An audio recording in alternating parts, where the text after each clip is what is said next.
Welcome to ThinkNext technology private limited. तो आज हम जावा ट्रेनिंग के इस सेशन में स्टडी करेंगे मेथड ओवरलोडिंग के बारे में। तो चलिए स्टार्ट करते हैं।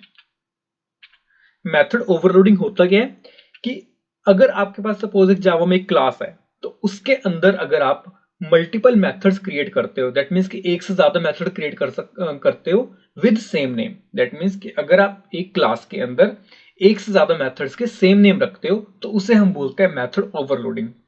अब आप ये सोचोगे क्या ऐसा पॉसिबल है जावा में? हाँ, ऐसा पॉसिबल है जावा में कि आप एक ही क्लास के अंदर एक से ज्यादा मेथड के सेम नेम रख सकते हो। इसका बेनिफिट क्या होता है? इसका बेनिफिट ये होता है कि हमारा प्रोग्राम जो है इजी टू यूज हो जाता है। आप उसको इजीली रीड कर सकते हो। अब मैं आपको बता देता हूं कि आप मेथड ओवरलोडिंग को अचीव कैसे कर सकते हो। मेथड ओवरलोडिंग को अचीव करने के दो वेज हैं। फर्स्ट वे जो है वो है कि अगर आप नंबर ऑफ आर्ग्यूमेंट्स चेंज कर दो। दैट मीन्स कि अगर आपके पास दो मेथड्स हैं, दोनों का सेम नेम है, उनमें but number of input parameters या फिर हम बोल सकते हैं नंबर ऑफ आर्ग्यूमेंट्स डिफरेंट है। किसी में एक में सपोज दो पैरामीटर्स हैं और एक में तीन पैरामीटर्स हैं, तो उस केस में आप मेथड ओवरलोडिंग को अचीव कर सकते हो अगर आप दोनों मेथड का नेम सेम रखते हो। आप एक से ज्यादा दो से ज्यादा मेथड्स भी रख सकते हो विद सेम नेम। एंड जो सेकंड वे है वो है कि डाटा टाइप आप चेंज कर दो। दैट मीन्स कि अगर आपके पास सपोज दो मेथड्स हैं, दोनों का सेम नेम है, लेकिन और दोनों में इनपुट पैरामीटर्स भी सपोज दो दो ही हैं, तो आप उनकी डाटा टाइप चेंज कर सकते हो। तो इस केस में भी आप मेथड ओवरलोडिंग को अचीव कर सकते हो। इसे हम नेटबीन्स में प्रैक्टिकली स्टडी करेंगे अभी। एक और बात मैं आपको बता दूं कि अगर आपके पास दो मेथड्स हैं, दोनों के इनपुट पैरामीटर्स भी सेम है, नंबर ऑफ पैरामीटर्स भी सेम है, तो अगर आप रिटर्न टाइप चेंज कर देते हो तो आप मेथड ओवरलोडिंग को अचीव नहीं कर सकते। दैट मीन्स कि मेथड ओवरलोडिंग को अचीव करने के सिर्फ दो ही वेज हैं, या तो नंबर ऑफ आर्ग्यूमेंट्स चेंज करो या फिर जो इनपुट पैरामीटर्स हैं उनकी डाटा टाइप चेंज करो। रिटर्न टाइप चेंज करके आप मेथड ओवरलोडिंग को अचीव नहीं कर सकते। तो चलो हम इसे नेटबीन्स से प्रैक्टिकली टेस्ट करते हैं। मैंने नेटबीन्स को ओपन किया।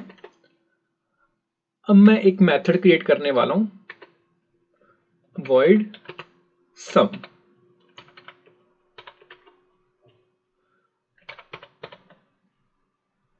अब इसकी जो आउटपुट है वो है hello method one is calling.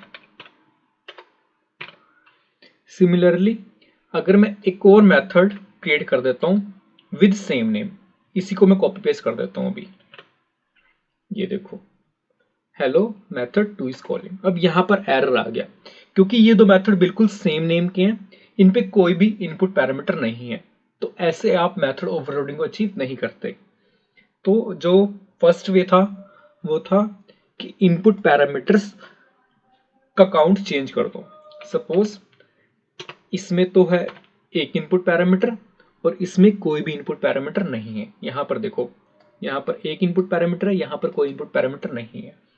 तो इस केस में मेथड ओवरलोडिंग अचीव हो चुकी है। ये देखो, ये भी सम नेम का मेथड है, ये भी सम नेम का मेथड है, तो इसे हम बोलते हैं मेथड ओवरलोडिंग। अगर आपने इनमें से किसी मेथड को कॉल करना है तो कर सकते हो।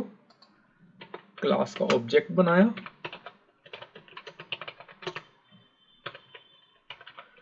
देन मेथड को कॉल किया। सपोज मैं पहले जो है इस वाले मेथड को कॉल करता हूं।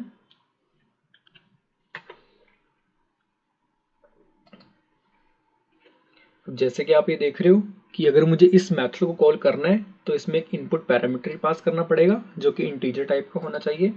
तो कोई भी इंटीजर वाली पास कर देता हूं मैं, 5 पास कर दी मैंने। इसकी आउटपुट देखते हैं। इस केस में ये वाला मेथड रन होना चाहिए, मेथड वन इज कॉलिंग।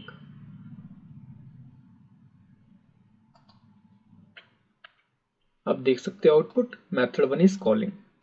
अगर आपने ये वाला मेथड कॉल करना है तो कोई भी इनपुट पैरामीटर पास मत करो।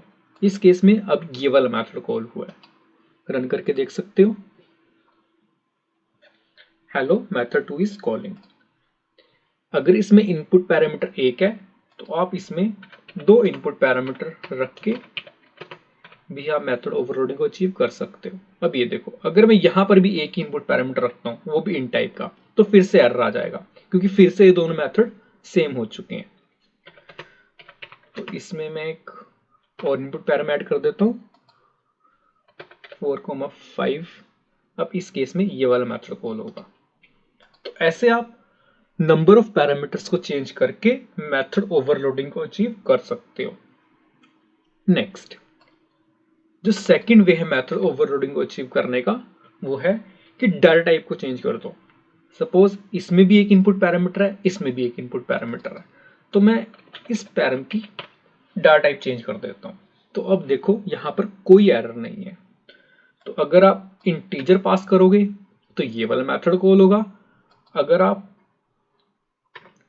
स्ट्रिंग पास करोगे तो ये मेथड कॉल होगा, क्योंकि इसमें इनपुट पैरामीटर स्ट्रिंग है और इसमें इंटीजर है और दोनों मेथड का सेम नेम है।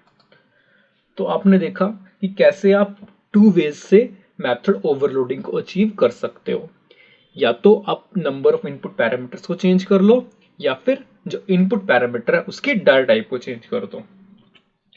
अब मैं आपको एक और एग्जांपल दिखा देता हूं कि अगर आप सिर्फ मेथड की रिटर्न टाइप चेंज करते हो, अगर आप सिर्फ मेथड की रिटर्न टाइप चेंज करते हो तो आप मेथड ओवरलोडिंग को अचीव नहीं कर सकते। अभी आपको पता लग जाएगा। अब जैसे ये रिटर्न टाइप इस मेथड की इंट है, तो कोई ना कोई इंटीजर वैल्यू रिटर्न करनी पड़ेगी मुझे। तो मैं अभी यही इंटीजर रिटर्न कर देता हूं। अब इस केस में मुझे एक स्ट्रिंग वैल्यू रिटर्न करनी पड़ेगी।